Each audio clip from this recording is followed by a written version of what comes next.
Mind if your question's always the same? 10 sponsor besar Arab dan Eropa siap masuk FIFA ASEAN Cup, asal Indonesia join dan jadi tuan rumah.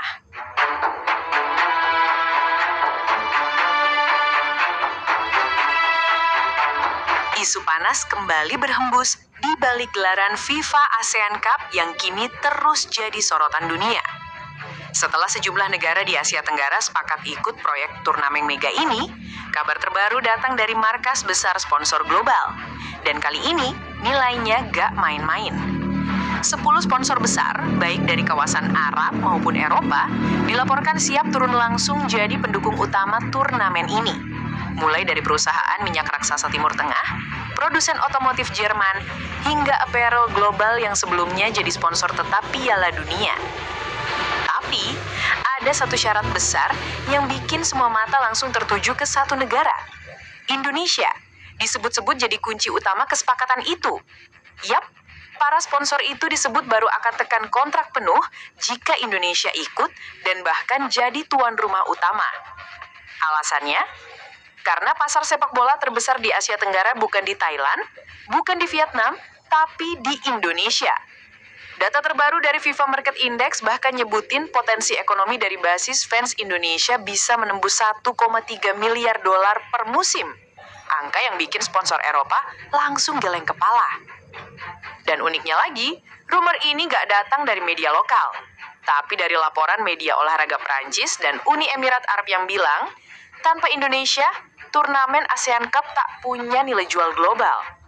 Gila, sekelas FIFA aja ternyata tahu kalau nggak ada euforia supporter Indonesia, turnamen Asia Tenggara bakal hambar.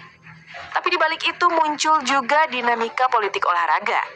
Karena status tuan rumah nggak bisa asal disetujui. Indonesia harus dapat restu langsung dari FIFA dan AFC, terutama setelah beberapa kali konflik internal PSSI bikin reputasi kita agak terguncang. Meski begitu, pihak sponsor disebut siap bantu lobi agar Indonesia dapat hak istimewa jadi host. Mulai dari pembiayaan stadion, promosi internasional, sampai paket siaran global.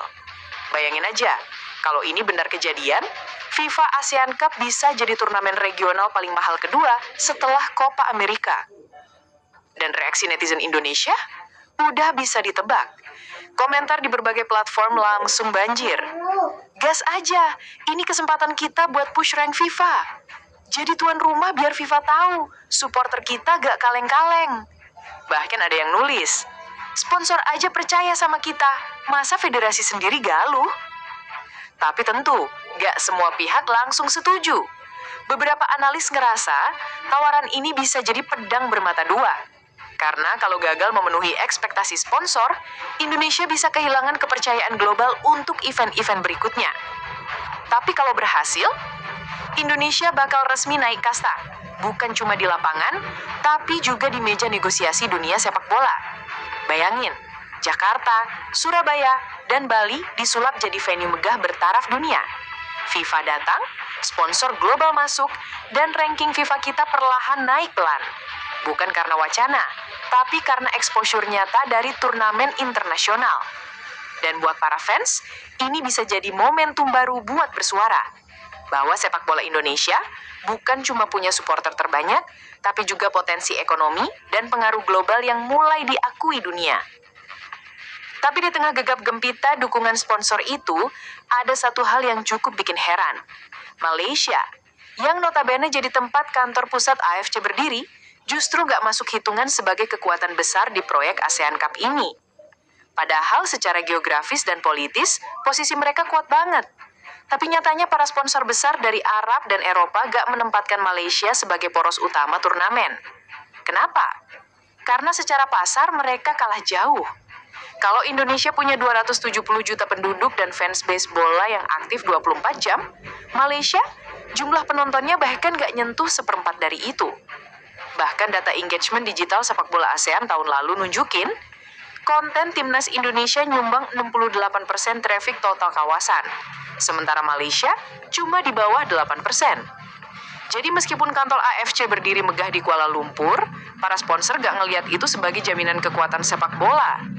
Yang mereka cari bukan lokasi kantor, tapi basis massa dan daya jual. Dan itulah kenapa Indonesia dijadikan syarat utama. Karena tanpa Indonesia, turnamen ini gak akan punya atmosfer. Bayangin aja, stadion penuh di Jakarta dan Surabaya disiarkan ke seluruh dunia. Sementara di sisi lain, stadion Malaysia masih sepi, padahal markas AFC cuma sejengkal dari situ. Ironis kan? Kantornya di sana, tapi denyutnya di sini. Bahkan salah satu media Qatar sempat nulis, ASEAN Cup akan hidup hanya jika dimainkan di tanah yang punya jiwa sepak bola. Dan itu bukan di Kuala Lumpur. Kalimat itu langsung viral, dan netizen Indonesia langsung nyaut.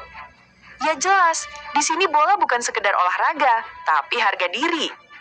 Dan dari situ makin jelas, kalau para sponsor ini gak asal pilih. Mereka ngerti